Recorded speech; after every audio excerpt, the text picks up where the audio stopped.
السلام عليكم ورحمة الله وبركاته. أهلا ومرحبا بكم في قناة الكود في يوم. بصوا يا جماعة، في كتير من المتابعين مشغولين فمحدش فيكم سألني، فأنا قررت أعمل أسئلة المتابعين بس بطريقتي يعني. يلا بينا نبدأ ال AQ ضرب نار. يلا بينا.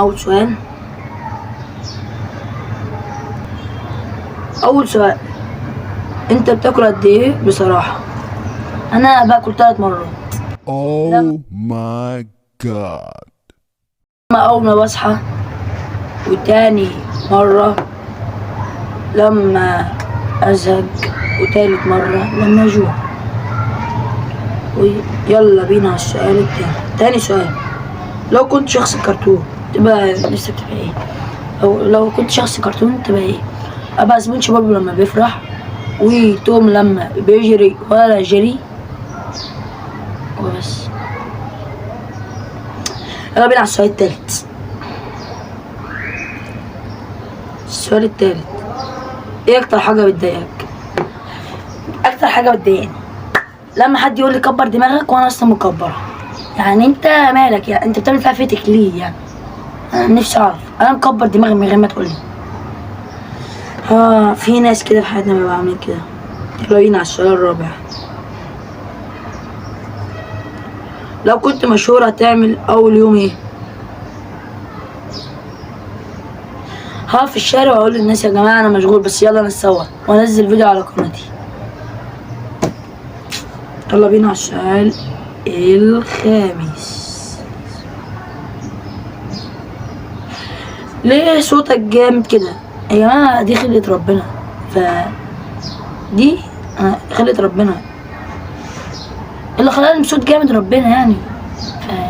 السؤال ده مش حلو، هو مش وحش ومش حلو.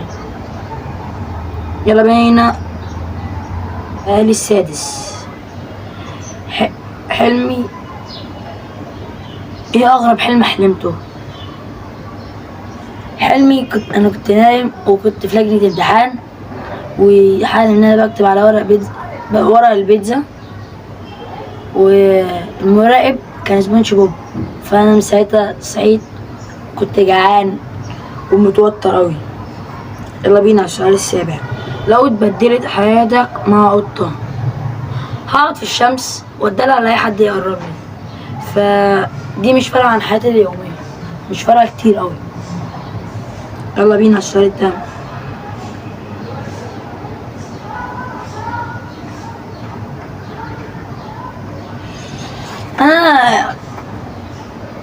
انت دماغك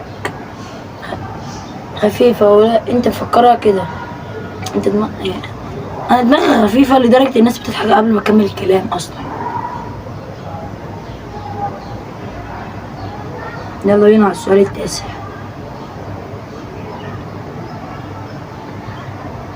ايه اكتر حاجة نفسك تعملها بس خايف؟ اصرخ في الميكروفون واقول اشتركوا في القناة، بس خايف الناس تفصل.